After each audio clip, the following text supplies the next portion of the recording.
Good day ulit mga katarakis. And for today, the daily Taraki dose of Coach K. Ayan.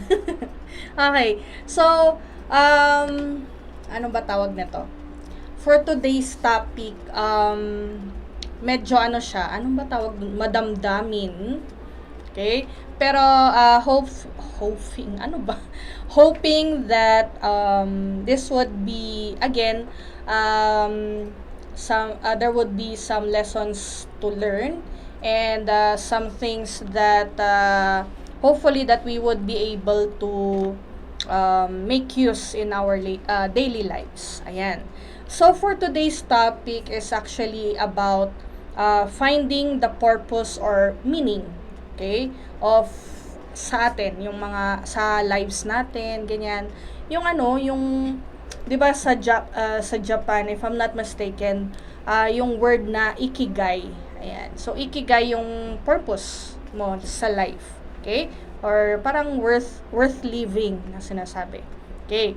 So since we're talking about the purpose and the meaning, so medyo mahaba-haba siya na word. Okay? So yung word na purpose. Okay? So P-U-R-P-O-S-E. Ayan. So first and foremost, yung letter P, for now, okay, since we're living at the present, kung meron kayong time, hopefully, ano ba yan?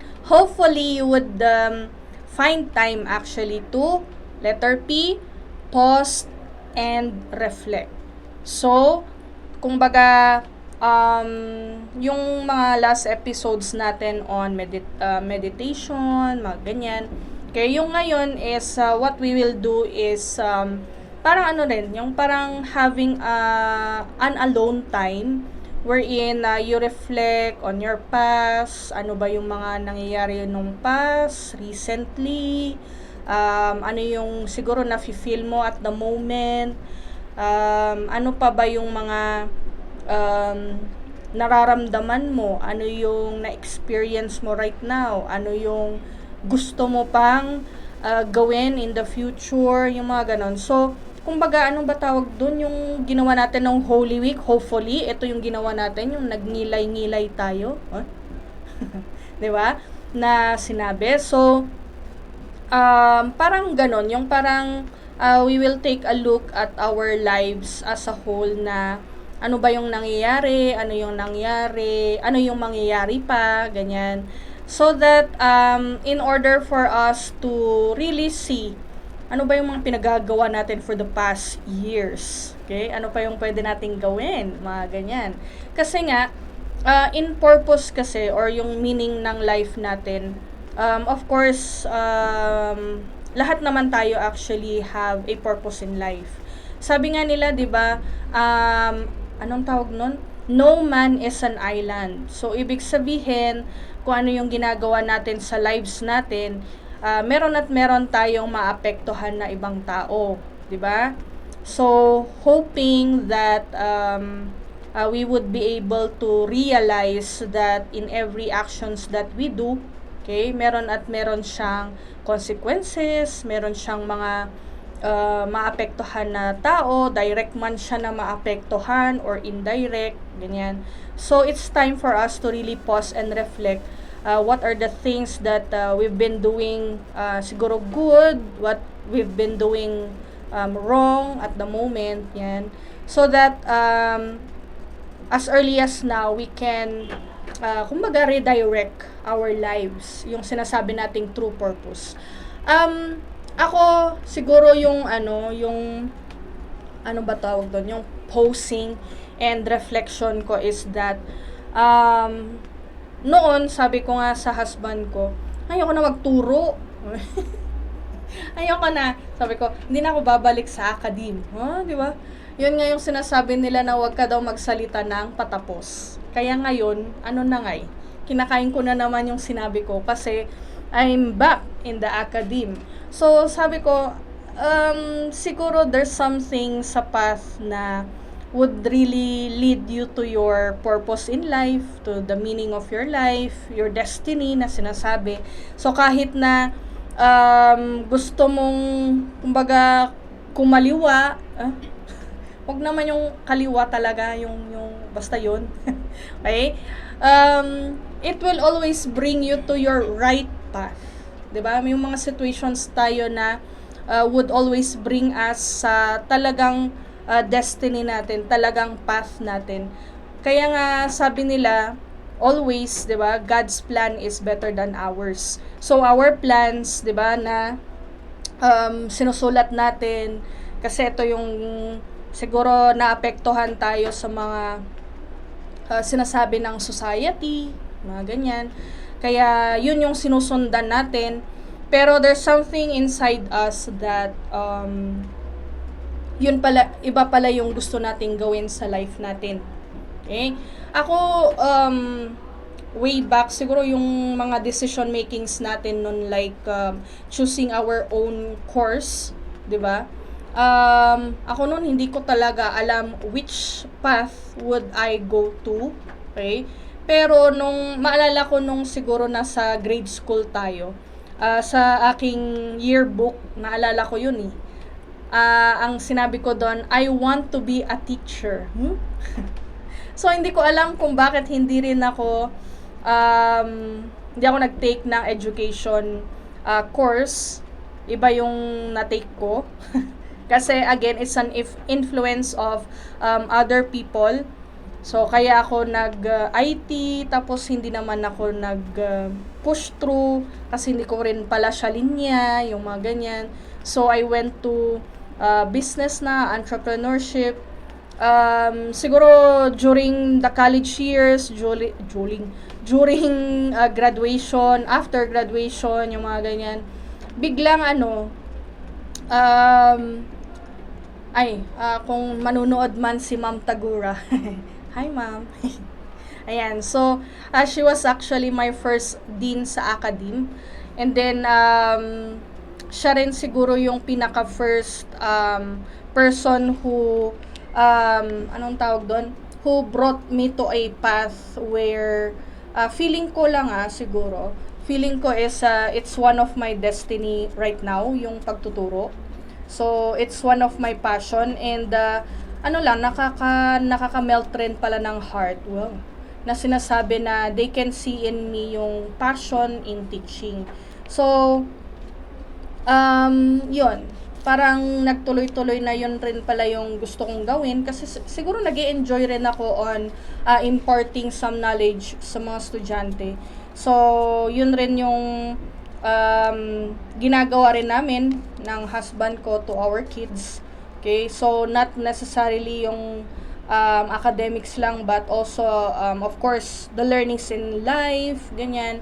So, yun, basta teaching talaga siya.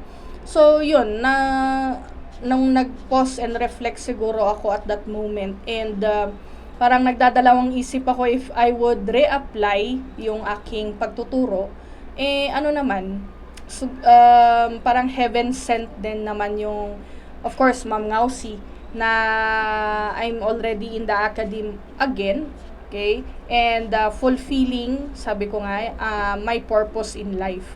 Okay, so it's better for us to really pause and reflect kung ano ba yung mga instances na nag-change tayo ng plans, tapos bumabalik tayo sa dapat na path natin. Maybe that is one of the, that is one of the calling na sinasabi. 'Di ba parang yung mga priesthood, okay? 'Di ba calling rin naman po siya. So, in our careers, calling rin kasi siya eh. Parang yung mga nurses na naririnig-rinig ko, syempre mahirap ang pagiging nurse, mahirap ang pagiging teacher, mahirap rin naman ang priesthood, yung mga ganyan, and all the other careers. Pero meron yung inside ourselves na kung destiny natin or kung interest talaga natin, it is our purpose in life, lang siya, magaan lang sa atin yung trabaho. Because, yun nga, yung sinasabi ko, it's our purpose, it's our meaning of our lives. So, yun, try to reflect if your plans right now is really going to the path that you are destined to go to. Parang ganon. Okay? So, that is letter P. Ayan. U naman tayo. Okay? Letter U is unveil your strength. Ayan. Strengths. Okay. May S pala. Okay? So, I know there are times we are not that confident telling other people what our strengths are. Kasi nga, parang feeling natin, pag sinasabi natin yung mga kakayanan natin, what we can do, is parang we are boasting, parang nagmamayabang tayo na, ako kaya ko to. Okay. Siguro sabihin ko ng parang it's how we tell people. 'Di ba? Meron naman yung telling your strengths, ganyan na may pagka-humble pa rin siya. Not in a way na magiging hambog ka or mayabang yung dating. Okay? Parang yung mga sa mga interview natin, no, applicants interview, mga ganyan. 'Di ba? Tinatanong nila, what are your strengths? Yan. So, 'di ba, mayabang naman pag sinabi mo, I know everything. No? Okay? I can do everything that you tell me that I would do. Yung mga ganun. Okay? Ano lang, yung sa strengths, yung talagang alam mo sa sarili mo na etong bagay na to or etong thing that you are doing is it's your mastery at some point, and you are willing to learn and learn and learn. Okay? Kasi yun naman ang nun you always have to improve, develop, 'di ba? Kasi nga ang strength naman kasi kung hindi naman natin siya improve or i-develop, magiging weakness na siya in the end. Okay? And which we do not like to do. Parang sabi nga nila. Siguro sa akin, sige, strength. Ano bang strength ko? Ayun.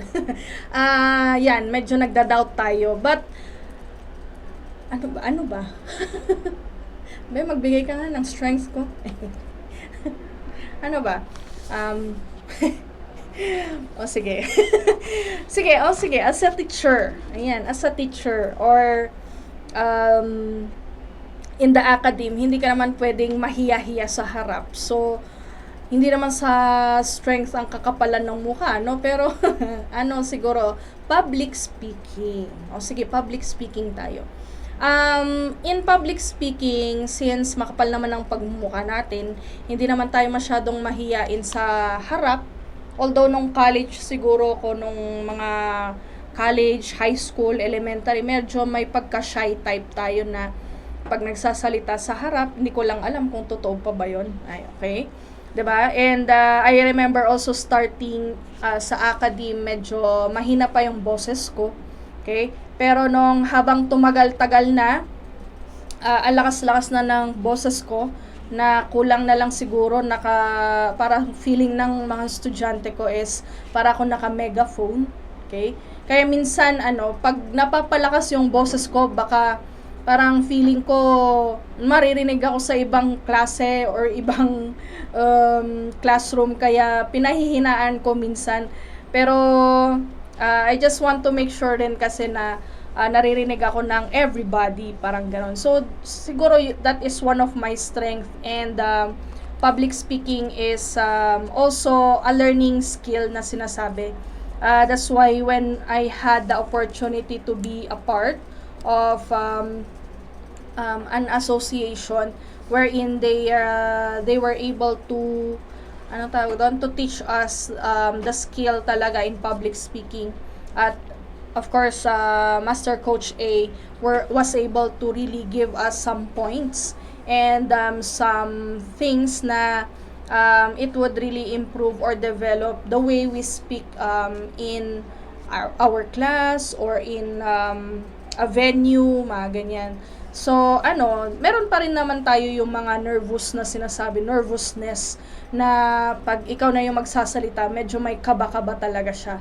Pero, since napag-aralan natin on how we would be able to not really, hindi siya yung itatago, but to make us feel na we are already there in that venue or in that public speaking, siguro engagement, yung mga ganyan.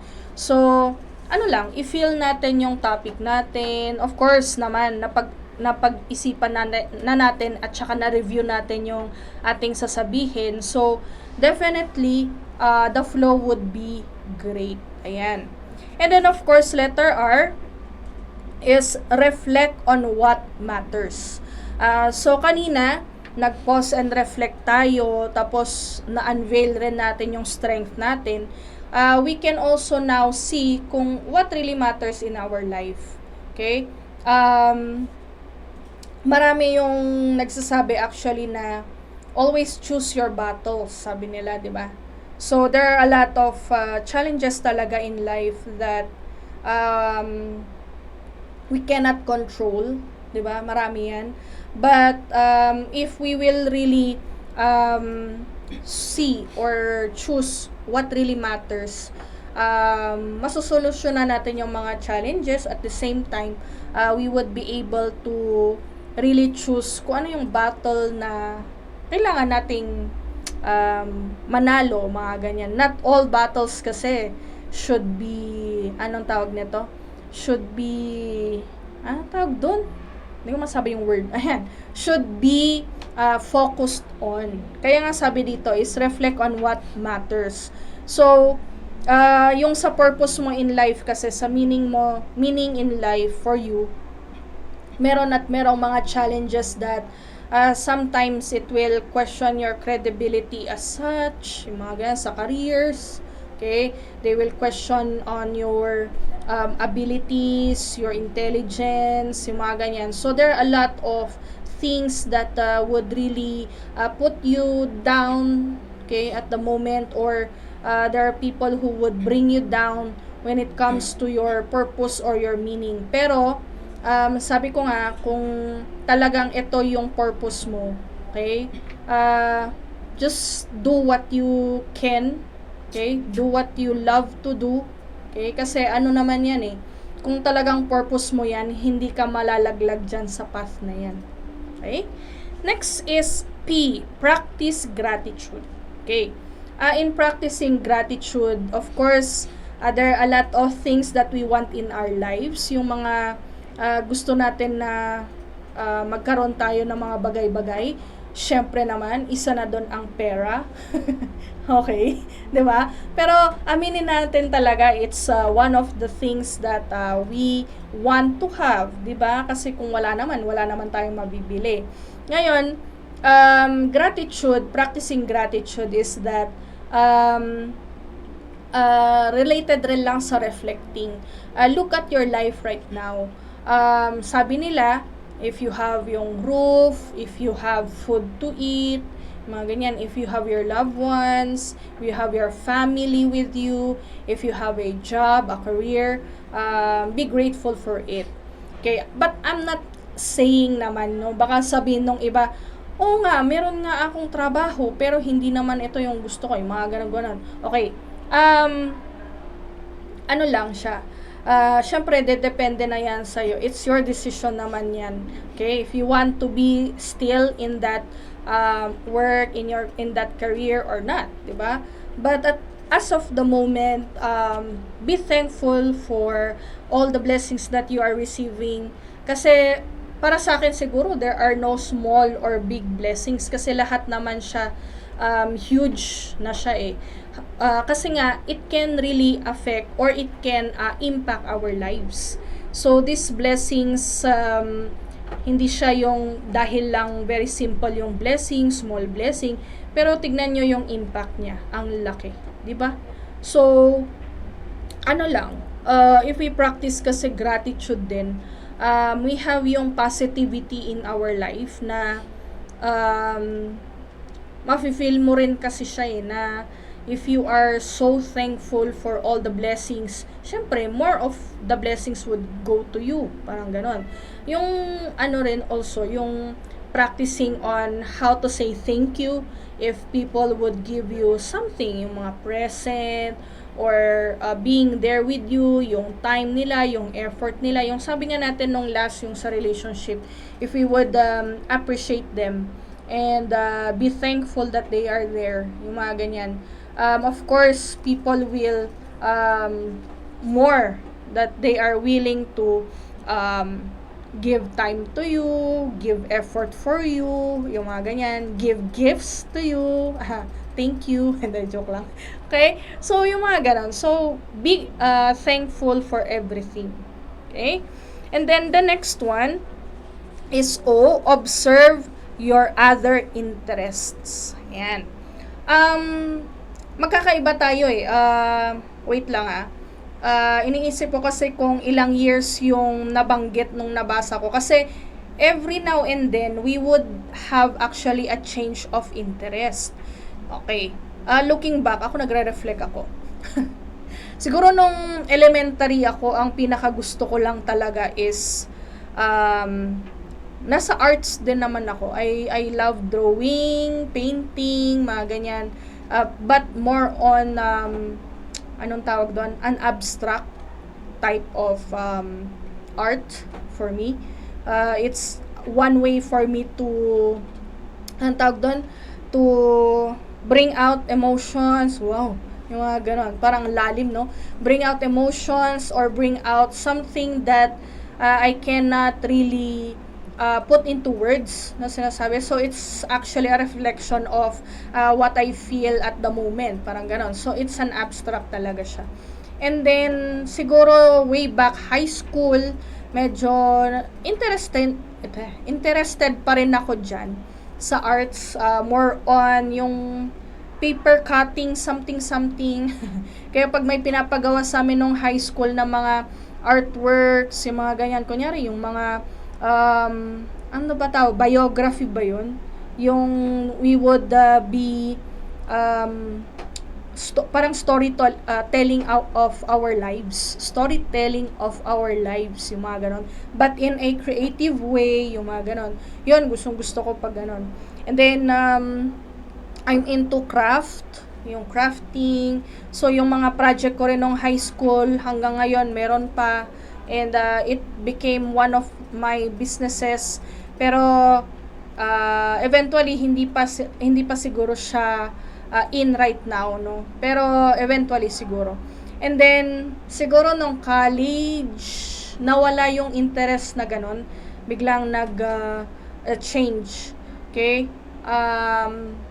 Ano na ako more on not really arts na Iba na yung interest ko at that moment. Dancing, yung dancing naman ever since it's one of my interest naman. Yun, parang nag-change siya. So nawala yung art side of it. So ngayon na may mga anak, may asawa na ako, hindi na ako masyadong creative when it comes to drawing, mga ganyan. So yun, iba na yung interest talaga. So, for us, marami pa tayong mahanap na mga interest in our lives, no? Marami pa tayong madidiscover na, gusto ko rin pala yung ganito. Yung ngayon nga sa akin, recently, gusto ko rin pala ang psychology. Okay? Naging interest ko siya. Not knowing that way back in college, possible pala sana. Pero hindi ko nga siya tinutuunan. Tama ba? Tinuunan ng pansin na may possibility pala na mag-psychology ako noon. Pero hindi ko talaga siya pinustro noon. Pero ngayon pala, feeling ko gusto ko na siya. Wow. Ayun. So, it changed, our interests change from time, from experience, from of course, meron pa rin dyan yung mga influences of other people, ganyan. And siguro yung mga experiences, sabi ko nga is, it's our part of our lives, mga ganyan. So, the next one is S, surround yourself with positive people. Okay. Wait lang ha, baka sabihin nung iba, okay, lagi ba tayong maging positive, lagi tayong maging masaya, lagi tayong, yung mga ganon. No, okay? Kasi what I've learned is that, of course, when emotions comes, yung sadness, anger, okay, it's part of our lives. 'Di ba yung inside out? Yung may nagko-control sa utak natin, okay? Yung mga ganyan. So, ano yan eh, acceptance of what you really feel at the moment. Yun nga yung sabi nga natin, you have to share it with people you really trust, 'di ba? And yun nga yung pagiging positive ng other people is that I know that there are a lot of us, pati ako actually, na pag may sad people, sabi natin, oh, don't be sad, be happy, ganyan, ganyan. Pero, minsan kasi if we do that, yung, kaya mo yan, o kaya yung, wag ka nang sad, dapat nga lagi kang happy, yung mga ganun, kasi ganito, ganyan yung life mo. Para kasing yung dating niya is, we invalidate the feeling of other people. So, let them share siguro what are they feeling at the moment. Ganyan. Yung sa naman na to kasi yung purpose is surrounded by positive people is that of course when sabi nga natin kanina if you practice gratitude, 'di ba? You're always happy or you want to share some knowledge to other people, you are happily helping people in every aspect, ganyan. So, yun, volunteering ka pa and all that kasi it makes you feel happy, mga ganyan. So, positive people really do experience happiness kasi nga nakikita na nila yung purpose nila in life, nakikita nila yung meaning nila in life. And with that, siguro hindi naman na-eliminate kaagad totally ang challenges, pero nami-minimize siya kasi nga yun, pinipili nila kung ano yung battle talaga na gusto nilang manalo or gusto nilang harapin, 'di ba? So not all of the challenges actually would require some of our attention. Okay? So sabi ko nga we really have to reflect on it. Ayan. So yung positive people kasi it will also give you yung vibes nila. Okay? Pag you're with them, okay? Magiging halos the same mindset dapat yung mindset na yan, growth dapat na napapasama ka sa kanila. So, nagiging ka na rin, positive, nagiging clear na sa'yo ang purpose mo in your life. Yan. And of course, letter E is empower others. Ayan.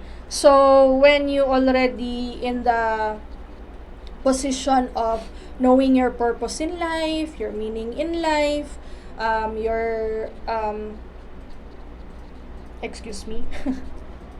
when you're living your life to the fullest or living your life na very full of gratitude, masaya ka sa life mo right now, empower also other people so that they may also feel the happiness na hinahanap nila. Kasi I know right now naging naging part of our lives na ang mental health. Okay? So basically we really have to help each other, empower each other so that in time we are able to empower a lot of people and they will also do it to other generations. 2 generations na po yan. So, ngayon, sabi nga nila, di ba, ewan ko ang napapakinggan ko kasi sa social media ngayon, ang mga millennials daw are very resilient. Wow. Okay? Kasi yung mga panahon-panahon natin, wala yung mga mental health. Okay? Pero, ang nakikita kasi natin ngayon, there are some who are yung sinasabi nila, healing from their past traumas. Okay? Na hindi nila na-realize na meron pala sila noon. Pero ngayon, parang feeling nila, na-experience pala nila yon na hindi nila alam na it's part of yung sadness nila, yung mga ganyan. So, we also have to empower other people that in life, they really have their own purpose. Okay? Hindi porket ako, ang purpose ko siguro in life is in teaching, okay, or in the academe, hindi kami the same purpose or meaning exactly, okay, na the same with my colleagues, okay, other teachers, other professors, other instructors, okay. So, meron tayong kanya-kanya. Even if we have the same careers in life, we have different kinds of purposes. Ayan. So, unique pa rin yun para sa atin. And with that uniqueness, it's one of our strength. It's part of our competitive advantage, parang ganon, or competitive edge natin. Kasi yun yung kakaiba sa atin. Ayan. So, of course, once again, our purpose, okay, is P, pause and reflect. U, unveil your strengths. R, reflect on what matters. P, practice gratitude. O, observe your interests or other interests, sorry. And then S, surround yourself with positive people. And E, empower others. Ayan. So, hopefully for this episode, you're able to reflect on your purpose in life. Ayan. So, I know it's, siguro, hindi naman siya ganun ka-difficult process eh. Once you are reflecting on your own, okay? Kasi kung sa sarili mo, there are a lot of realizations pag mag-isa mo eh.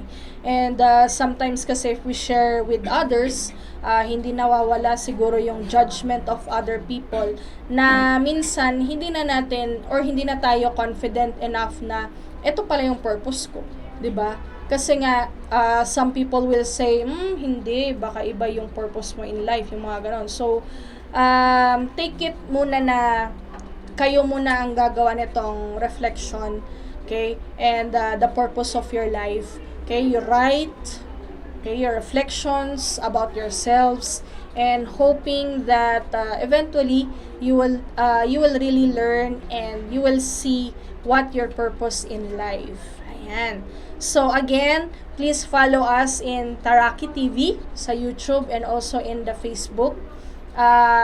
Also follow me in my page also, Coach Karen Sebio. So there are a lot of videos also in the previous episodes. May mga mapapanood po tayo dyan na mga videos on different topics. So yan, of course we will focus on yung mga acronyms so that it would be easily remembered by us, of course. And hoping that again I was able to give you some tips, tips talaga, okay, on having your purpose in your life. So thank you once again for listening. This is again the Daily Taraki Dose of Coach K. Bye!